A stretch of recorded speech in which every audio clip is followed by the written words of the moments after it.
the venue asked me to read something aloud to you at the very start of the show, and I totally forgot, so let's do that now. Obviously, we live in a slightly different world now, as we all know, so let's just read this, get it out the way, and then we can crack on with the jokes. So this is from the venue. Warning. This show contains moderate swearing, sexual references, and some upsetting scenes.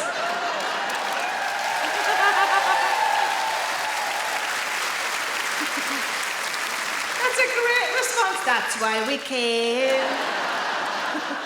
Another thing I really fancied a little stool in the bathroom. That sounds really bad. That sounds bad. Doesn't it sound bad? Like a table, I suppose. One of me luxuries is I like having a cup of tea when I'm in the bath, and I thought, wouldn't it be great to have a special place to put my cup of tea? And maybe I could also put a book or a magazine on there to read in the bath. How nice would that be? And then depending on where I position the table or the stool, I could maybe reach the book or magazine from the toilet. Now, not everybody will admit to this, but I will raise my hand and say that I like to read on the toilet. Give us a cheer. Any men who like to read on the toilet? Yeah. Any women? Yeah. See, interesting, because one of my friends said to me, you don't tell people you do that, do you? I said, yeah. She said, I don't think you should. I said, why not? She said, I don't know, I don't think it's very ladylike. I said, have you seen who you're talking to? I said, and anyway, I'm not sure what you mean, because as far as I'm aware, there's nothing ladylike about doing a shit. Picture the scene. I'm sitting down, my legs are apart, my elbows are resting on my knees. I might be sweating. If it's a hard one, I could have taken my top off.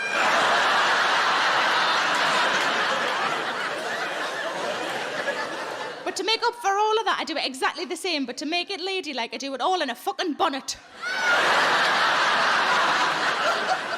Those two words aren't together often enough for their fucking bonnet. You're never going to get that in a Pride and Prejudice, are you? Why, Mr. Darcy, what do you think of me fucking bonnet? I tend not to see my friends of an evening because I work most nights, so I see my friends, we go out for lunch, and I really like it. I like going out for lunch with my friends. Went out with one of my friends, she's lovely, but she's a bit of a moaner. Went out for a perfectly nice meal, she complained about the food, so we had to send the food back. And I made some hilarious remark about how the chef's now going to go and wank in a soup. She came out with the best answer ever. She just went, oh good, I haven't had sex in ages. I thought, surely she doesn't think that merely ingesting spunk is the same as having actual sex. If only it was that straightforward. You know, when you can't really be bothered, just bung it in a smoothie, I'll have it later on.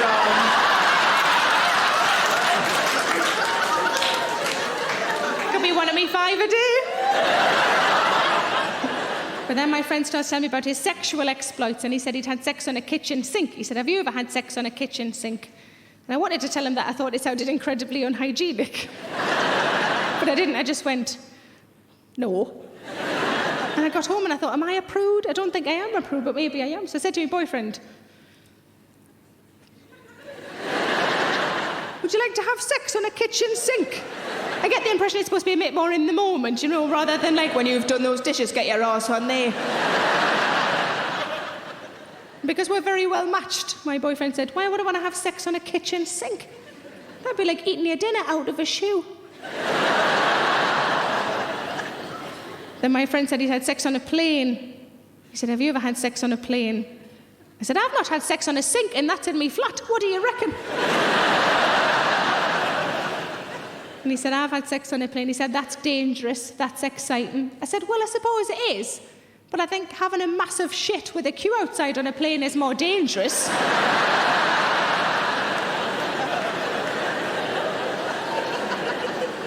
And I've definitely done that.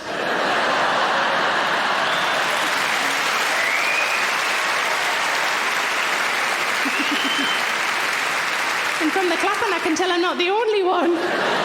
We're all members of the Pile High Club.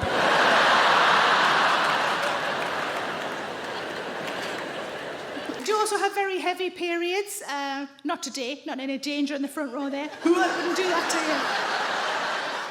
Do you have very heavy periods? You know the old saying, it's like trying to get blood out of a stone? I think they should update that.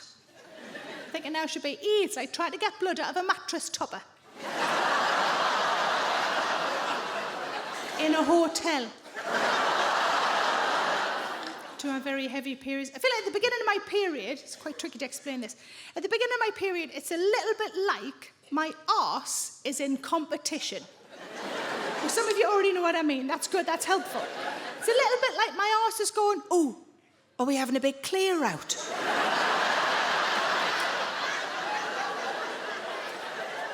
I'll have a big clear out as well if that's all right. I feel like at the beginning of my period, nothing could shock me. Nothing could shock me. If I turned around, looked down that toilet, there was a dead rat just floating. I'd be like, sure, makes sense. The cast of The Walking Dead just climbing out. The girl off the ring popping up over the side. Sometimes I look down that toilet, it looks like the first 20 minutes of Saving Private Ryan.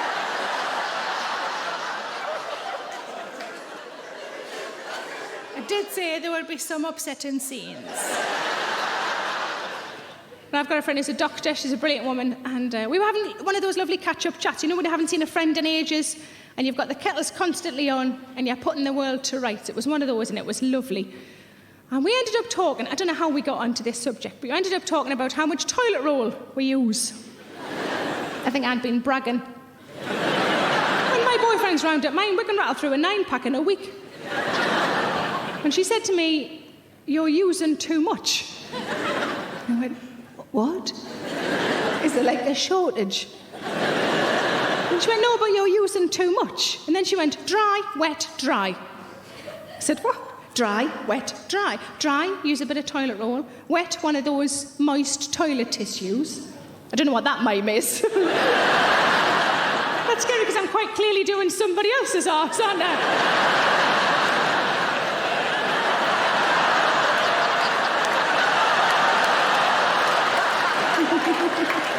It's good to say I'm very thorough, though, isn't it? So that's wet, and then pat it dry with a bit of toilet roll. And I said, you know what, I'm 36, I've been doing this a long time. How about I just stick to my usual way? And she said, and I hope this is how she talks to her patients, she said, your arsehole will fall off.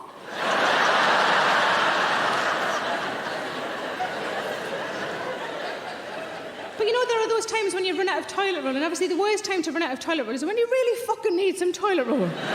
Give us a cheer if you've ever used something else because you had to. Oh, quite a lot of you. What kind of things have you used? Shout out. A sock.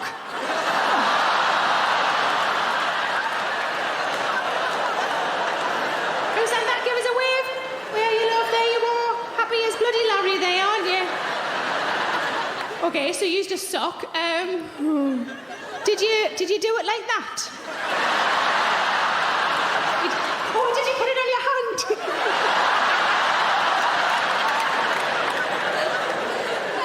Oh, like the saddest ever glove puppet.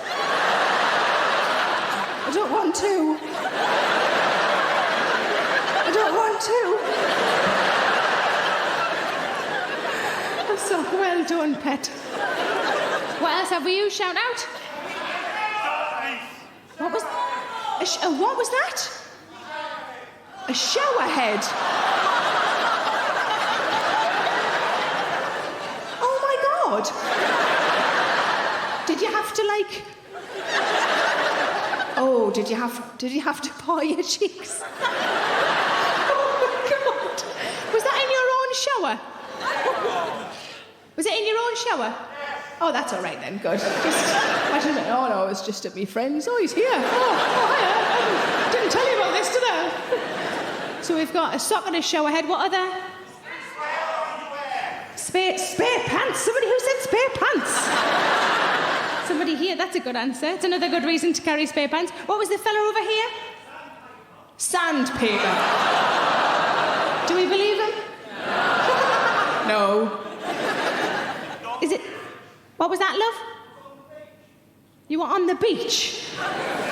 And what? And that's where... I know that's where sand comes from, but... I don't know if there are many DIY places on the beach.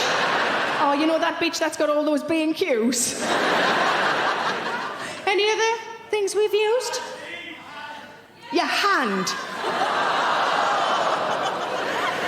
Any others? What was that? Your boss's performance review. High five, fella. Well done. Excellent, excellent work. was a lady the other day, and I use the term lady as loosely as it's possible to use it.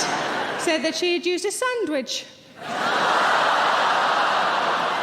I don't know about you lot, but I can't eat Nutella anymore. You told me yours, I'll tell you mine. When it happened to me, I was in my flat, and I thought, I was sort of thinking about the other rooms, visualising the other rooms, thinking, what on earth could I use? Never been posh enough for kitchen roll, but I've always had tissues in. But I had run out of tissues at the same time, and I was thinking, sod's law, what on earth can I use? And then I remembered that I'd recently treated myself to some flash wipes.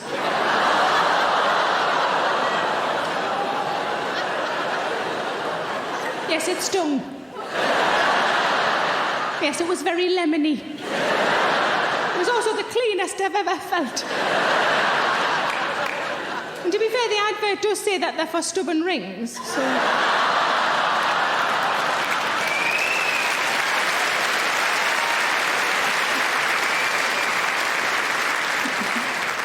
But I did a show in Belfast, and a fella shouted out an answer, but I couldn't quite... it was just a noise, because he had such a strong accent, I could just make out a noise. I just heard, wah, wah, that's all I heard, wah, wah. And I said, what, you wiped your arse on a werewolf, did you, love? Turned out what he actually used was wire wool. I think I'd rather take my chances with a fucking werewolf. Are you an eager beaver or a late bloomer? If you're a late bloomer like me, then my new show is just for you. Late Bloomer is available now to stream and download from my website, sarahmillican.co.uk.